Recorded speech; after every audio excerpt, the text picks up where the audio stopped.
And while we can't replace that this year with the cancellation of the season, we thought that this was kind of the perfect time for the Bluecoats community to come together and for us to celebrate this idea of moving in blue together anyway. My name is Mike Scott. I'm the CEO at Bluecoats. Our goal today is to kind of provide a candid update and to talk about where the Bluecoats organization is and where we're going. But before I say too much and get too much into this, I want to introduce to you the president of the board, Scott Swaldo. Hello, everyone. Hope you can hear me okay. I just want to start by saying welcome and thank you for making time to participate in the town hall today. I think this kind of program is incredibly important and the timing is very poignant, as Mike pointed out. So thank you for attending, and please be sure to share these types of opportunities. I'm sure we'll do in the future as well, ways to engage with alumni, other members, other parts of our organization. So I'm sorry we can't be together. Obviously, this is a kind of a difficult day to think about the fact that we should be doing something that's really kicking off another exciting season.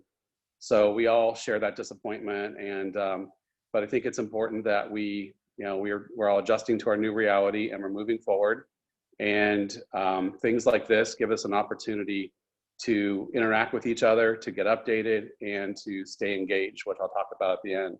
I want you to know that the board of directors completely support our leadership of our organization and Mike Scott and Genevieve Geisler. We have two of the most amazing people leading our organization through this very difficult time, and I couldn't be more grateful. I know the board shares my view of that they have done an amazing job of leading us through all of this to this point, and I know going forward as well. So we all owe them a huge debt of gratitude and our continued support, because I can't think of a more difficult time for leadership to lead a drum corps as they're doing right now. I also want to thank our administration, our volunteers, our staff, our alumni, our members, everyone involved who's already to this point been so active in helping us get through this difficult time. One of the things I want to leave you with as I turn it back over to Mike is, I think when this first all unfolded, there was some kind of thought of, will we survive this? Will drum corps survive this? Will DCI survive this? And the Bluecoats. And I really think we've moved well past survival, and now it's about thriving. How do we thrive during this time and come out the other end, not just ready to get back on the field, but do it in a healthy way? And how do we do it that financially? By keeping social connections, making sure that we offer programming, which Mike will talk about, connections to the public, and keeping our brand strong and alive. And lastly, really keeping that family culture that has been really the mainstay of the Bluecoats back when my family was really involved and from the very beginning. So if I could leave you with one final word of encouragement, or to really, I guess, to ask you, a directive is to stay engaged. You're here tonight, so you're engaged. That's awesome. But stay engaged through the summer. We have several months ahead of us before we get to the other side of this lost season, and a lot of work to do, so we can come out ready in the fall for an amazing restart. So thank you, and with that, I'll turn it back over to Mike. Great, thank you so much, Scott. And to the entire board of directors, Genevieve and I are grateful for the continued leadership, and we, for those of you here on the call, we've had an opportunity to to work together with the board and with the executive committee, who we've sort of engaged our task force with regard to this ongoing challenge. And so we're grateful to Scott and the board for all of that support. So today, to be honest, there's a lot to cover, and we'll try not to bore everyone. We wanted to kind of get a variety of perspectives and touch on a variety of topics as we kind of gave this update to our entire community. We want to provide to you a bit of a state of the union, as well as some other perspectives from staff and alumni and participants. We want to talk a little bit about the progress of our 2020 fundraising goals, and how best we can achieve our goals to achieve survivability, and, like Scott mentioned, to really ensure that the Bluecoats organization thrives as we enter the 2021 season. And as a little gift for all of you who chose to be on here, we want to provide a little bit of a sneak peek of something that we're going to launch tomorrow to the broader public. Like I mentioned, we do want to try to get through a lot of stuff today, but I'm sure the questions will come up, and really a core principle of this town hall is the ability for our community to connect with us. So if you have any questions throughout the evening, or if you're watching this video on a recording, that email address, circleup@bluecoats.com, that goes to Genevieve and I. We will reply to every question, answer every question. So if something comes up throughout the course of tonight's presentation, please feel free to shoot us a question. We'll make sure that we reply to it as quickly as we can. So I want to bring in one other voice. It's a voice that so many of us are familiar with, and that's of our CFO and COO, Genevieve Geisler. So Genevieve and I are going to kind of give a brief State of the Union. Hello, Genevieve, are you there? Hi, everyone. So nice to see you, albeit not in person. We're getting used to saying that on all of our Zoom calls. It was March, it was actually the March brass camp that the COVID-19 pandemic began to come in the news. We weren't exactly sure to what extent there was going to be an impact on the Bluecoats organization, or even at that time on the United States of America. However, we were quickly kind of beginning to assemble our action plan for how the Bluecoats organization would address a variety of different levels of crisis with regard to how the pandemic might affect the US and might affect the summertime. In fact, just after the brass camp, Genevieve and I headed out to Washington, D.C. to meet the rest of the design team, where we had what would have been our final in-person design meeting before spring training began.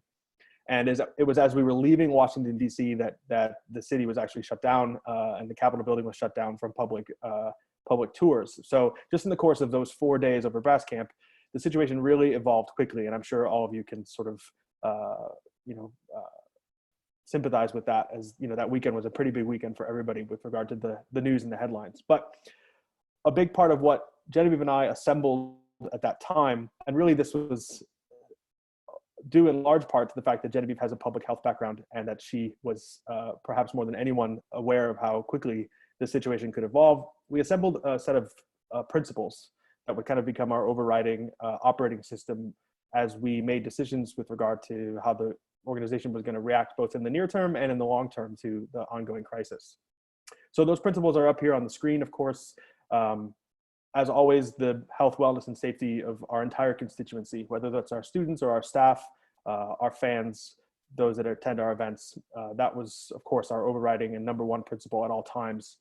The other four principles here are a little bit more nuanced and kind of speak to who we are as an organization. That's preserving the Bluecoats organization, both as an institution, but also preserving what we are as a set of values, preserving what we know ourselves to be true, and how we interact with our constituency, or how we provide programming. A big part of the Bluecoats existence and our ability to provide programming is the fact that we exist within a collective, the fact that Drum Corps International provides our young people a stage, and a stage for thousands of other young people throughout the United States and really the world.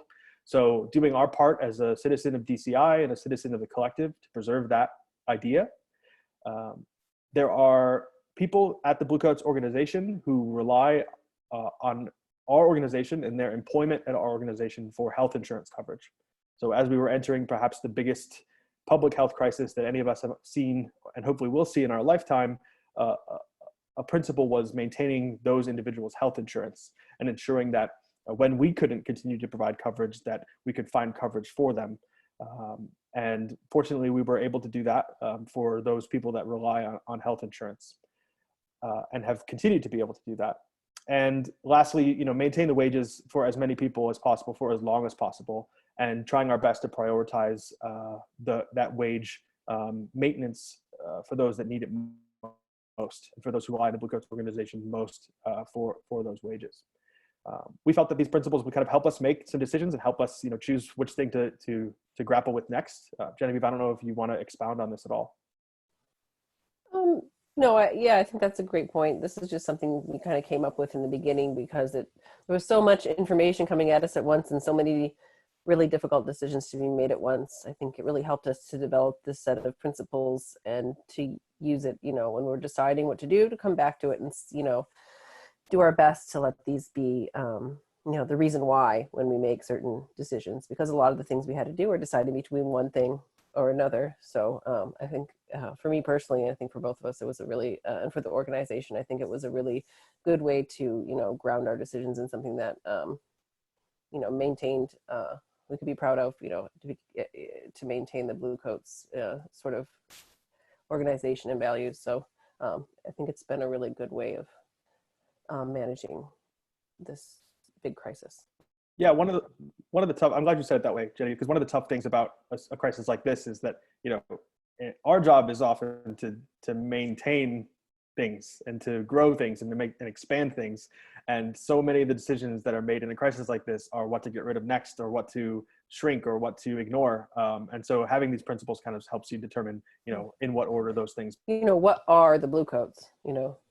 Other than Yeah. a marching band or a drum corps, but really, what are we? It was important for us to decide what that means and what it is that we're trying to preserve and why it's worthwhile.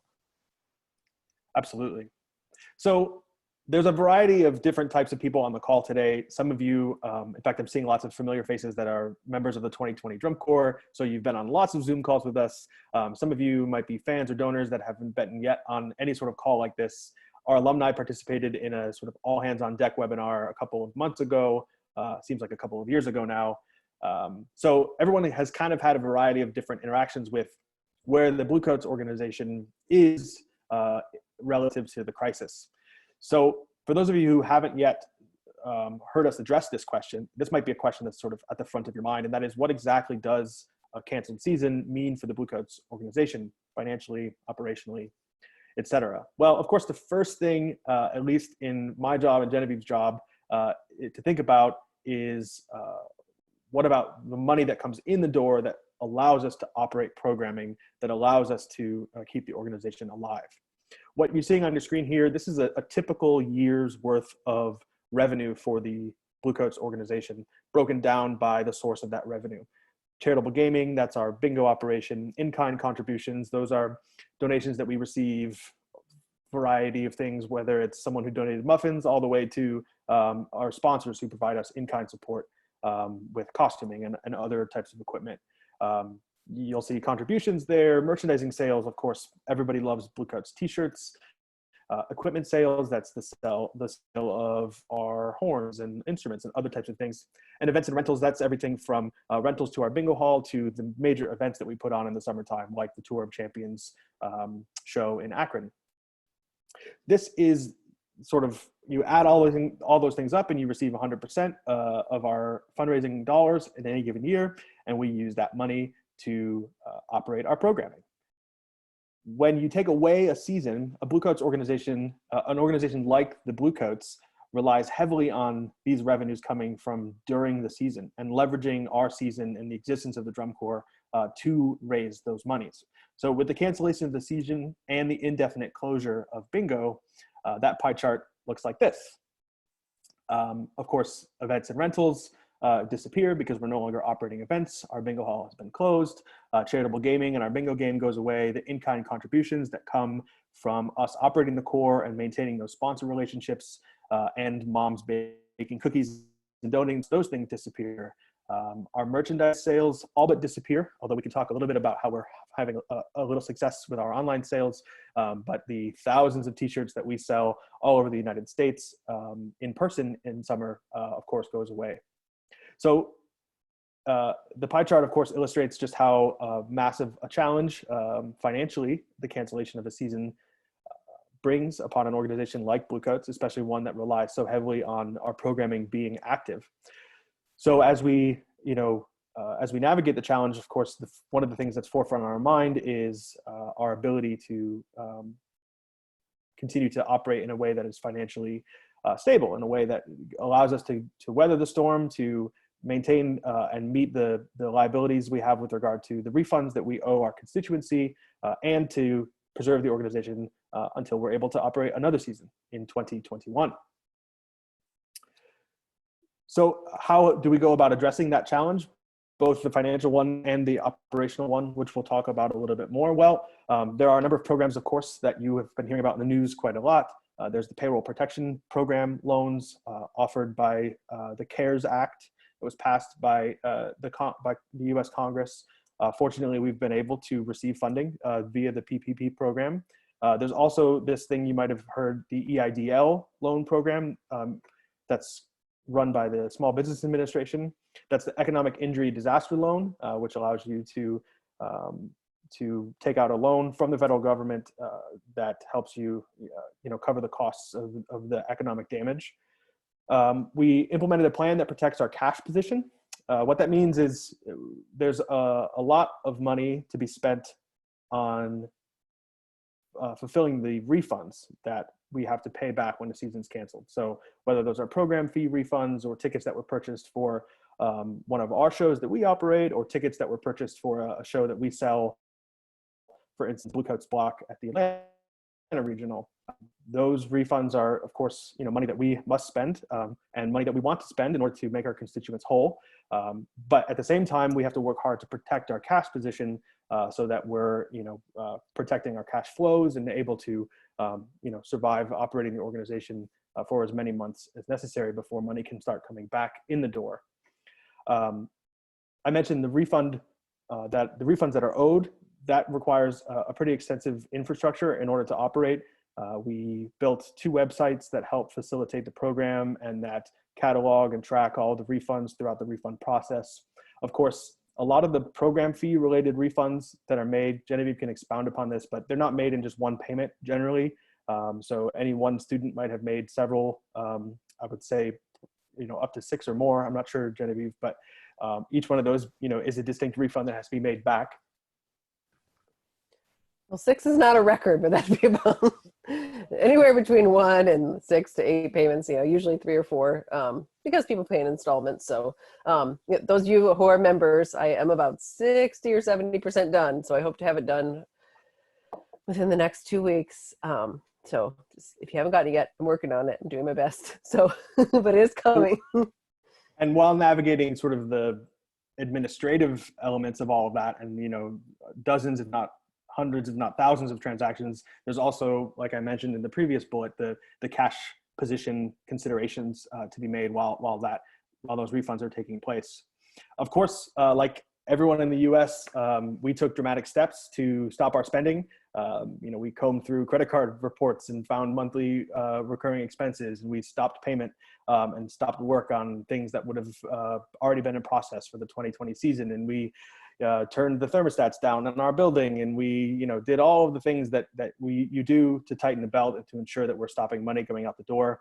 Of course, for the safety of our employees, those that do work in the office, we're working from home mostly, going in to ship equipment orders and things like that, although we're carefully following Ohio's responsible restart programming as Ohio starts to come back online.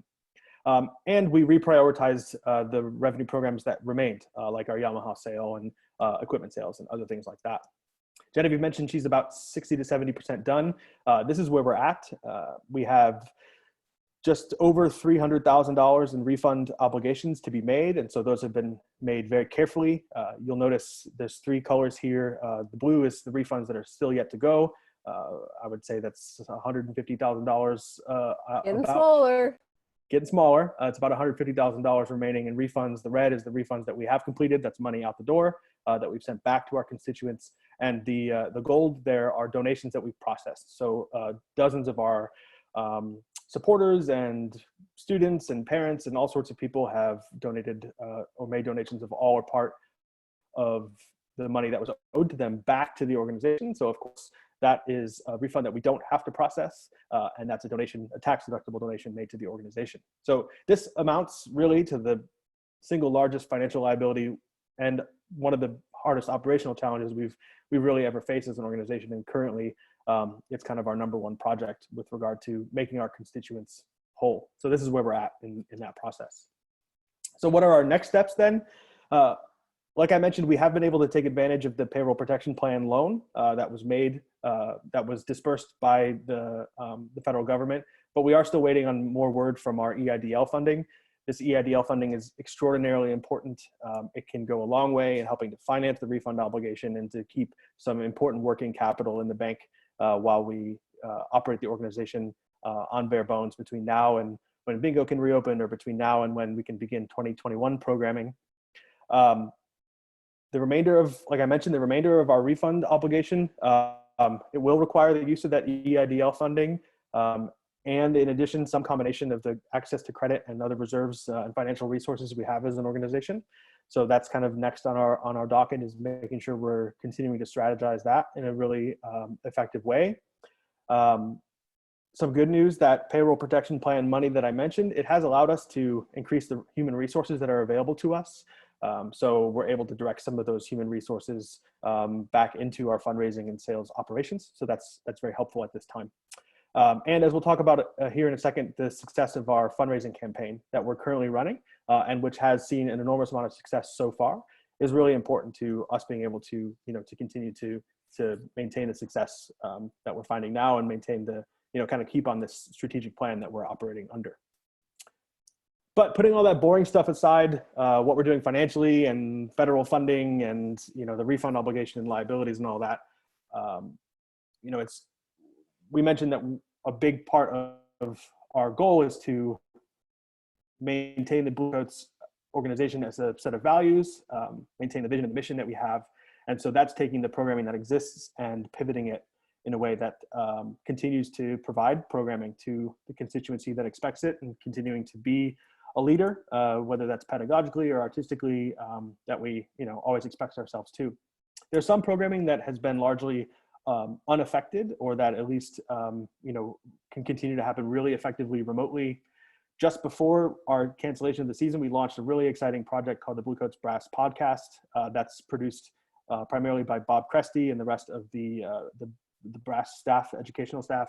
And so it's been really kind of perfectly timed in that it can continue to operate, and is a really great way to access Bluecoats programming remotely. I would encourage you to check it out. It's at bluecoats.com/podcast. We also decided that since we can't run a new season of True Blue, which is our weekly video series that we run in the summertime, that we would kind of revisit all of the old True Blue. So those have been premiering once a week on True Blue Tuesday, both on our website and on YouTube and Facebook. That URL is incorrect, bad proofreading on my part, but you can, I think it's supposed to be news, bluecoats.com/news. You can see all of those, as well as, again, like I said, on our YouTube channel. Our Alumni Council, which is a relatively new iteration of our alumni programming. It's a council of alumni leaders who guide our alumni programming and who help to connect our alumni community with the broader Bluecoats community. They're really thriving and have really come together in support of the Bluecoats organization. It's been really, really cool to get to work with them under the leadership of Jay Wise, who's the chairperson. We at the Alumni Council put together a fundraising task force that's really working on the alumni side of all the fundraising appeals that we're working on. And the Alumni Council has just been really, really pivotal in keeping the Bluecoats community together and moving through this challenge. And we'll talk about this a little bit more, but Bluecoats Strong is a preseason program that always exists online and is always remote. And so we're working to continue to keep that program active, but we'll talk about that more in a second. There are some existing fundraising programs, of course, that can continue. Some change, some otherwise. Typically around this time of year, we begin the pre-sale of our brass instruments, which is a really popular fundraiser and a popular program offering that we have. And now, instead of that being a pre-sale, all of the equipment is available now. So that is currently going on. And just between you and me, the equipment is very unused. It's in like new condition. So that's something to consider if you're looking and investing in a brand new horn. And even though the Bluecoats Marketplace won't be making a 10,000-mile trek around the United States this summer, it is available at bluecoats.com/shop. And we've got lots of people ordering t-shirts, and I have a number of emails asking if we still have Tilt shirts, which we haven't had for, I don't know, 5 years, but it's available and it's there. And there are a lot of people taking advantage of it currently.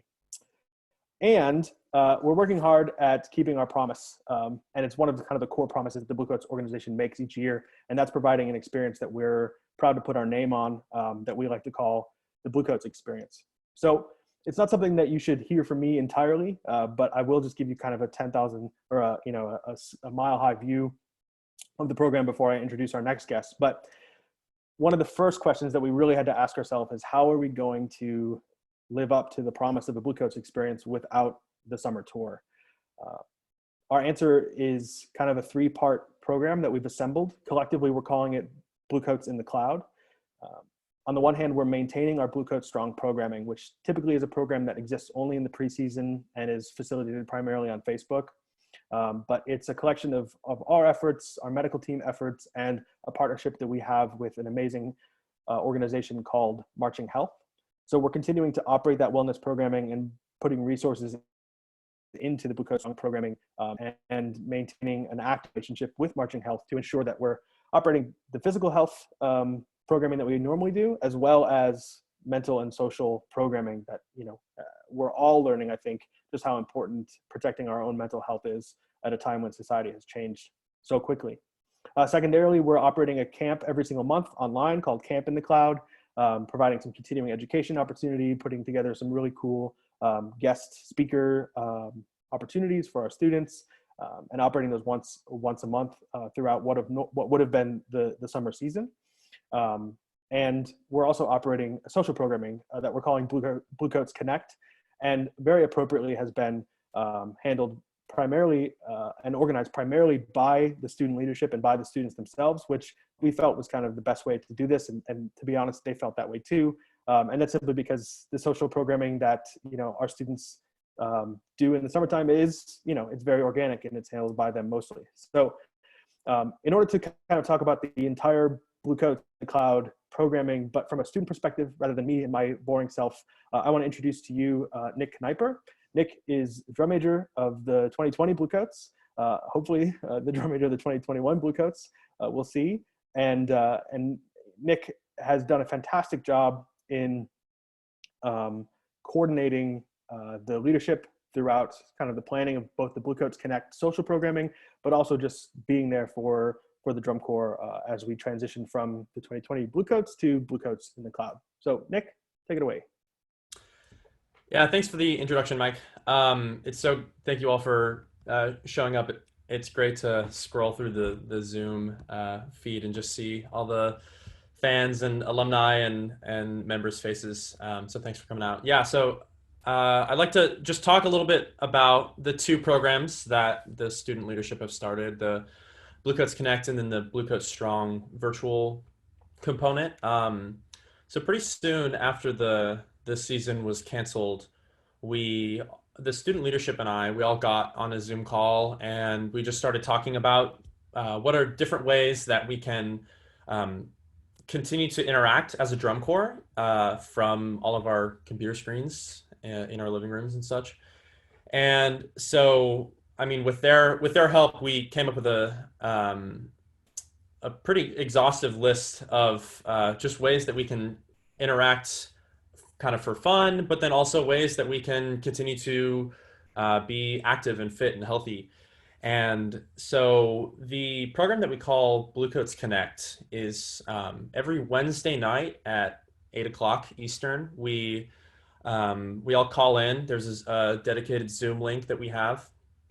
And it's supposed to be like during spring training, every Wednesday night, we have a free night during spring training. And so it's supposed to be, the designated free time of the drum corps season that we otherwise would have. And at each one of these events, there's a certain activity that we do for each event, and that varies week to week. The first week was a movie night, and so one of us just played a movie on our screen and then shared it over Zoom. And the following night we had what we call Club Blue, which is an alumni watch party where we watch old shows, old Bluecoats shows, and we invite the alumni to join in and watch with us. And some of I think the event that I'm most excited for is actually next week's event, which is it's a cook along. And so we are going to,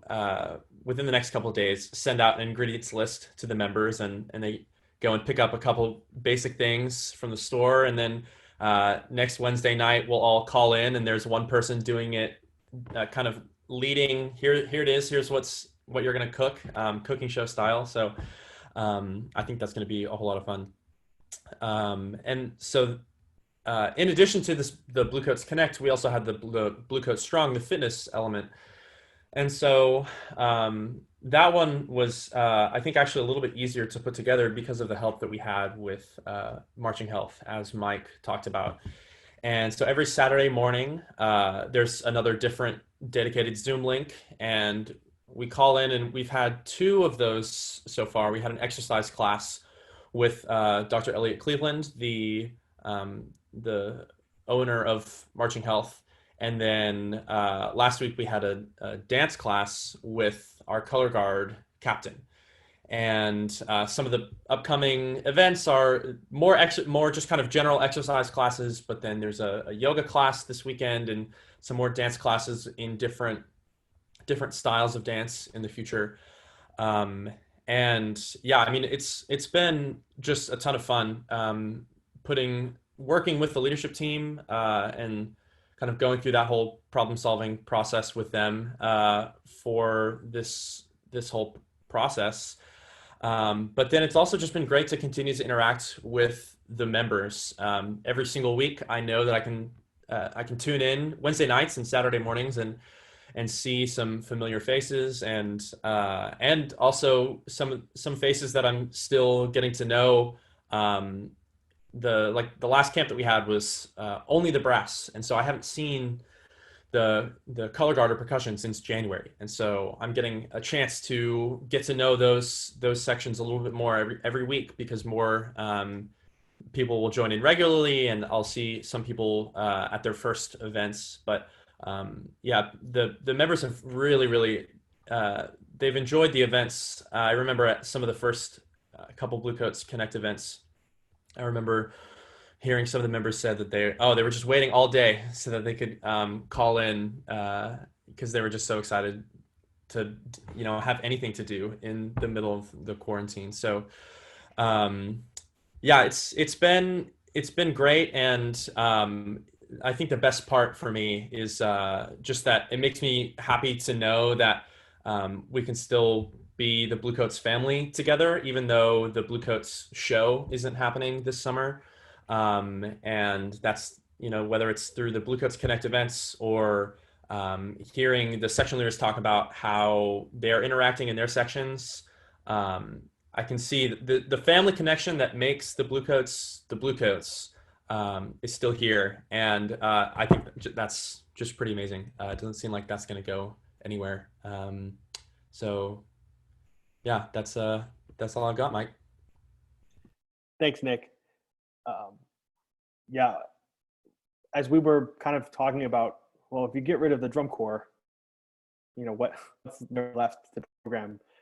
But what's really particularly special about, I'm sure, any drum corps experience, but I know it's especially true at the Bluecoats, is the social and familial connection. I think Scott even mentioned, the family aspect of it. So ironically, we're able to provide that connection even when we're not together. Of course, that's aided a bit by the fact that things like Zoom have become so ubiquitous in this new pandemic world. But our ability to bring our students together is kind of the core element of that. And our leadership team and their commitment to that and their sort of vision for that is the most appropriate way, in our opinion, to make that happen. So thanks to Nick and the leadership team, and really, it's been so cool to see so many students on many different things that I've been able to connect with. One of those things that I have really taken a lot of advantage of is a program that we are kind of putting as a part of our Bluecoats Strong wellness opportunities. Every single morning at 9:30 Eastern, we have a group mindfulness meditation meeting. It's at 9:30, and the Californians join, which I just can't understand. I have not been awake at 6:30 at all during quarantine, but it's been really cool. Some days it's 2 or 3 people. Some days it's been as many as 14. It's an awesome opportunity, and it's just one example of an opportunity that we've been able to develop that focuses on everyone's wellness, focuses on everyone's health, brings people together, allows them to socialize, and does all of that even though we can't be together as a drum corps. And one staff member who has been even more involved in the mindfulness program than I is Kristen Eck. So I want to introduce Kristen next. Kristen is both a brass educational staff member, a participant in Bluecoats Strong Mindfulness, but she's also an alum of the Drum Corps. So she kind of has a unique combination of perspectives when it comes to the Bluecoats organization and the challenges that we're facing. So I want to introduce Kristen.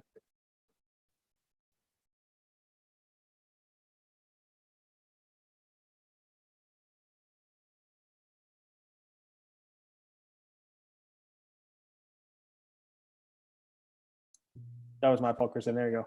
All right. Hi, everyone. Can y'all hear me okay? All right. So hello. I'm so glad everyone's here. It's really good to see all of you guys.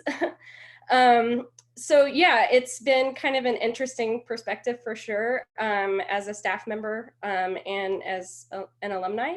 I'm on the alumni council, so I'm kind of a part of that smaller group that's collaborating, with admin as much as possible to try and help support the organization as best we can from our position. And, that process is ongoing, of course, to help not just financially, but also help maintain, kind of like we've spoken about already, that family connection that we see every season at the Bluecoats. So, a lot of what we're doing from an alumni standpoint is kind of trying to make sure that we're developing the same types of events that can help connect the 2020 members to the alumni base.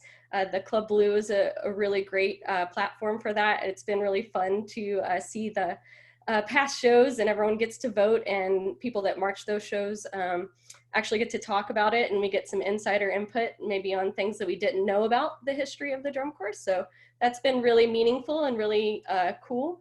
And from a staff standpoint, I've been involved with the mindfulness stuff as much as I can in the mornings, just because I think it's nice to have a platform of, just support for the membership. And it's open, obviously, to staff and admin as well.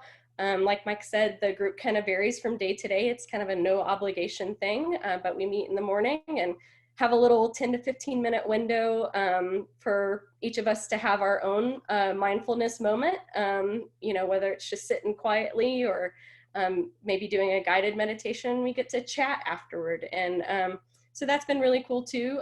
We get to talk about techniques we use and share books and TED Talks and all that good stuff. So it's really been a great thing to be a part of thus far.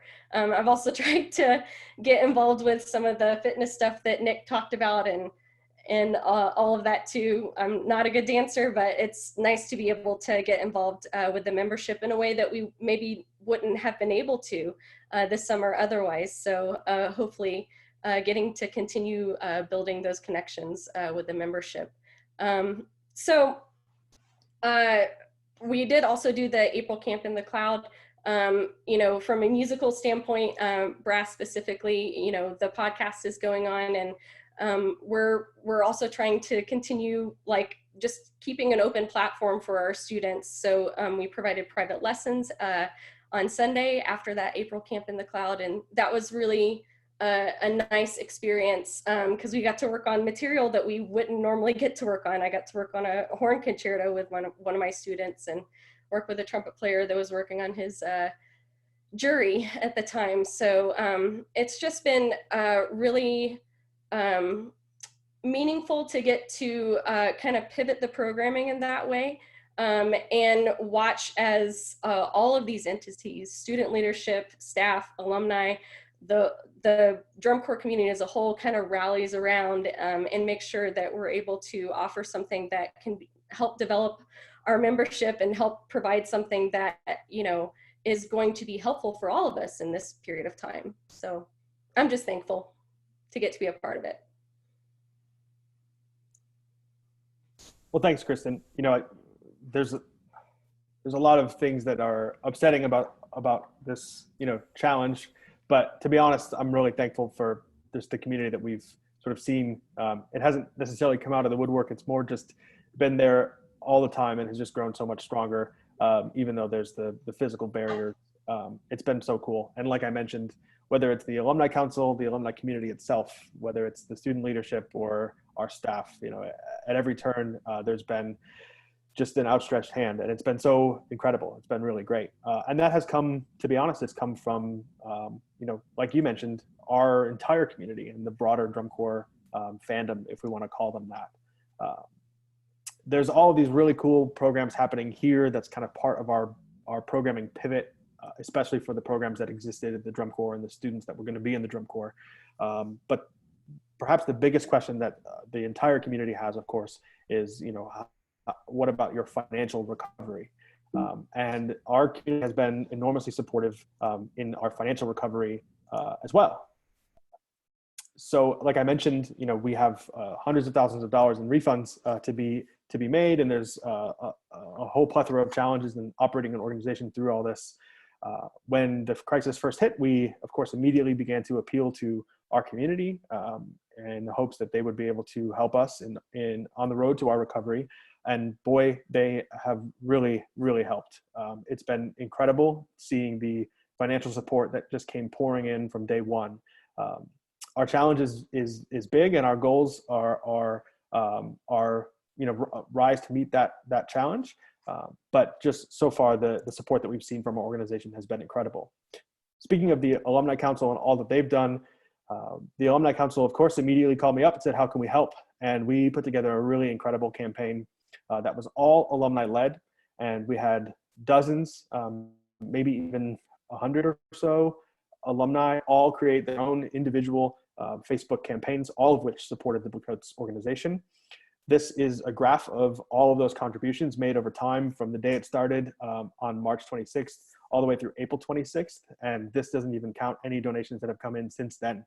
But you can see the incredible amount of support that came, especially right out of the gate. And all told, just the alumni Facebook fundraisers alone raised the Bluecoats organization $25,000. So that's been incredible. And a program that we launched back in 2017 called The Shield. It's our monthly giving society. It's a community of our most ardent supporters. They're sustaining members who give each and every month. They join, they give monthly, they become a part of a community. They have a private Facebook group where they can converse and where the Bluecoats organization can kind of give them some behind the scenes access and really thank them for their membership. They also gain access to invite-only events in the summertime that happened at all of our shows, private receptions, and things like that. They are a really, really integral part of our fundraising year-round. And as you'll notice, the Shield has grown immensely just in the last 3 months. You can see that from 2018 or so, the summer of 2018 through just a couple of months ago, we were kind of at a pretty consistent pace with regard to how much we were raising and how many members we had. The blue bars you're seeing there are the number of members, and the line graph that you're seeing there is the total contributions made each month by the Shield in dollars. And so we actually surpassed 200 members at the end of last month. So we're likely to see 200 members here this month. And moving forward, it's been a huge explosion of growth. This program is really the core of our fundraising model at the Bluecoats organization. It's the heart of what we do from a funding, from our annual fund perspective each and every year. And the success we've seen in it reaching 200 members is absolutely incredible. And I hope to continue to see it grow. Again, these are donors that give monthly. They're some of our most vital supporters. And for those of you Shield members that are on the call, I can't thank you enough for your support. And for those of you that are new members, welcome. The Shield and those Facebook donations and all the contributions that come to the Bluecoats organization all add up into what you're seeing here on the screen. So this is our fundraising pipeline for 2020 and the 2020 annual fund. So far, we've raised almost $170,000. We're so close to having raised $170,000. It's more than we've ever raised as an organization, but as you know, it's also our time of greatest need when it comes to the philanthropy of our community. So that the 135, 36 or so that you're seeing there at the bottom, those are posted gifts. That's money that has come into the organization already. And as we're talking about how important the Shield is and those monthly donors are, that top little sliver that you're seeing on that pipeline, that's pledged memberships. So that's money that the Shield community has collectively pledged to give the organization over the course of the remainder of the year. So all told, that's $170,000 of our $350,000 fundraising goal. This is a goal that Genevieve and I have set with our board of directors. It's a goal that meets the need that the Bluecoats organization has to fulfill all of our obligations, whether that's keeping the lights on at the organization or meeting all of our refund liabilities. So that's a $350,000 goal. And if you put those two things together, that $170,000 raised and that $350,000 goal, this is what you arrive at. So we've got about $180,000 to go. That's that left sliver on the pie chart. On the right there is the money that we've raised so far. So, you know, $170,000 is monumental. It's a lot to celebrate, and we've got to just over double it. We've got to raise another $180,000. I'm confident that we can do it. We're working hard at it every single day. And you know, again, the support that we've seen thus far has just been absolutely incredible. And I'm confident it's going to continue. So you might be asking then, well, how can we reach that goal? How can I help? There are really three ways that you can help. One is making a gift. That gift counts towards our $180,000 to go. You can make that gift at bluecoats.com/give. And today we launched on our homepage a new campaign. It's the Protect the Future helmet campaign. And for anyone who makes a contribution of $250 or greater, will receive one of the final 60 helmets that exists in our inventory. When they're gone, there will never be a Bluecoats helmet back in our inventory. These are real helmets that were on the field. Never say never, Mike. Right. I'm sorry. I don't want to make Drum Corps Planet upset. Of the helmets that we have, we'll never again see them once they go out the door. They're real Bluecoats helmets that were performed on the field. Perhaps it was a helmet that I wore or that any of you alumni wore. And for those that are making a contribution of $250 or greater, we're sending one along with a note and a little commemorative thing saying it's an official Bluecoats helmet. It comes with a plume. But maybe you can't make a $250 contribution. That's okay. $5, well, that chips $5 off of our $180,000 goal. Every dollar really does help because every dollar is a dollar that we actually need for survival. And if you're willing to make that a sustaining contribution, then you can join the Shield, that giving society that we discussed. Those donors give monthly, and when you see that little pledged sliver in our pie chart, you can really see just how vital the Shield is, because it's a recurring gift. It's money that we can count on because it's our most ardent supporters who are really making a commitment to the organization and who are, you know, in it to be a part of the community and to pledge their support to the Bluecoats organization. So that's another opportunity that you can to give. And you can give at $6 a month, or you can give at $25 a month. And one thing that has been really absolutely fantastic that we've seen is we had lots of members who were giving at the $10 level or giving at the $20 level. And when the COVID-19 the season cancellation happened, they called and they said double it. We even had someone increase their contribution by 6 times. So there's been an immense amount of support in the Shield, and we're so grateful for all that support. And of course, there's all those existing opportunities that the Bluecoats organization is still hosting, still operating. You can buy a t-shirt. They're still there, and we plan to roll out some new t-shirts this summertime. Like I mentioned, don't tell anyone, but we have new horns on the truck right now. They've been used. Some of them have been used once. We have some trombones that got taken out of the case. Some of them have been used 0. Yeah, don't tell anyone, but they're available. We've had lots of people who bought them because of they wanted to at-home practice. So, you know, we've had some students who purchased their horn. You know, they had their horn at home and they were borrowing it, and they just purchased it to keep it. We've had people who, you know, bought it for their son or daughter because they wanted them to practice, or they were starting a new instrument in school. All awesome opportunities, and it's a deal of a lifetime, to be honest.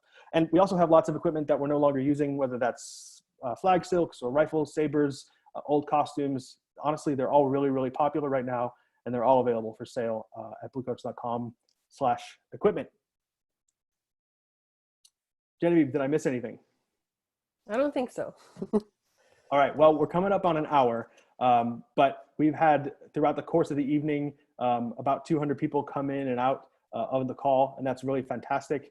We wanted to thank everyone for sticking with us and for coming on the call and, you know, staying engaged with the Bluecoats organization. So we wanted to provide a little sneak peek. This is not the final product. We're putting some final touches on the final product, and it's going to launch tomorrow. live on the internet, but we wanted everyone that's here to see it. We thought it was appropriate that we debut the 2020 Drum Corps right around the time that the Drum Corps would have moved in. We've seen our first videos from spring training. So without further ado, here is a presentation of the Boxer. Boxer.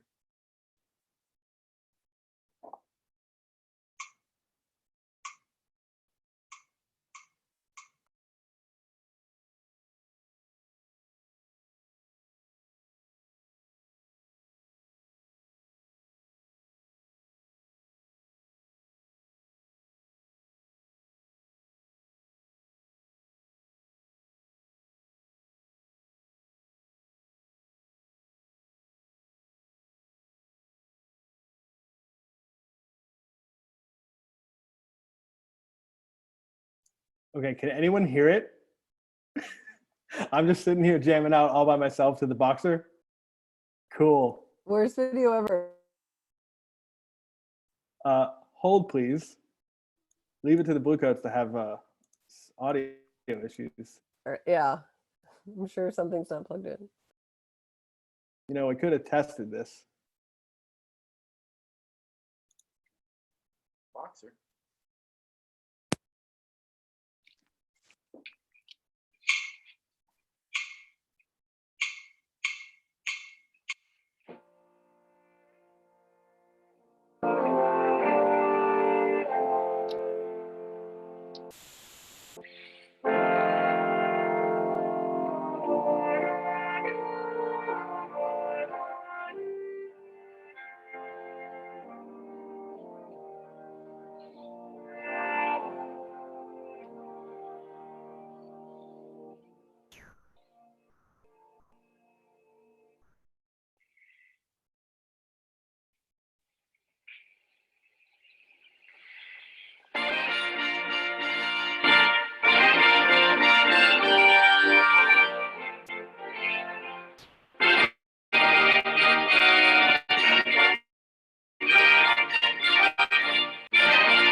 I got the familiar chill that I always get at the start of a season when you finally get to hear a horn line again. Genevieve, did you have anything else? I just want to thank everybody for coming on and for your continued interest in what we're doing and involvement. And, you know, almost, it's been pretty incredible just, you know, getting to interact with so many different people that we, in a way that we might not normally have been able to do. And, you know, every different group of people, alumni, fans, members, staff members, volunteers, you know, everybody, so many different people have given so much more than we would have felt comfortable asking for. And it's just been a really humbling experience, especially for me personally, because I've, you know, worked in this for the Bluecoats pretty much for my whole entire adult life. So, you know, this is the first summer I haven't done drum corps since I was a kid. And it's really neat to see that, you know, it's made an impact on that many people and that it's that worthwhile to so many of you. So I really want to thank you for, you know, giving so much and not just money, but, you know, all of the things that everyone has been doing, members and staff and alumni and fans to support us. And it's, you know, I want to thank you for everything that you've done. We appreciate it so much. Yeah, I'll echo the same. Of course, humbling is such a great word for it. I mean, oftentimes, you know, we're here in Canton. It's a small team that's operating the organization year round, and of course, you know, every year we're reminded of just how many people are involved in the drum corps when we have a camp or when we move into spring training. But sometimes the broader Bluecoats community is a little bit more indiscernible because we're spread out, all over the world. But even with a season cancellation, having everyone come and reach out to us, and just the onslaught of support that we've received, whether it's from alumni or whether it's from people who, they see us on YouTube and live in Asia or Europe or California or somewhere that we don't interact with often, that support has been truly humbling. The challenge is massive. It's a big challenge that the organization faces, but we've already raised 170,000, and I'm confident we can reach the 180. And like Genevieve said, it's so much more than the checks that are being sent in. It's the support, it's the emotional support, it's the willingness to keep our programs operating, it's the willingness to lend a hand in whatever way people are able and willing. And sometimes that's just in being supportive or being engaged and coming on town halls like this. So thank you to everyone that is here live with us now. Thank you to those people that are watching this on the recording. This will be sent out to you, the recording will, so you'll have access to it if there's a part that you want to watch back. And I'll just remind you that email address, circleup@bluecoats.com, CIRCLEUP@bluecoats.com, is the email address that we're using for questions on webinars like this.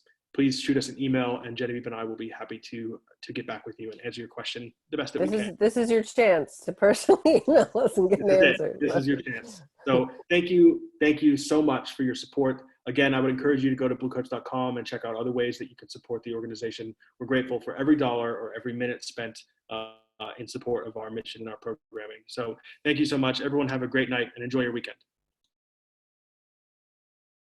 Thanks, everyone.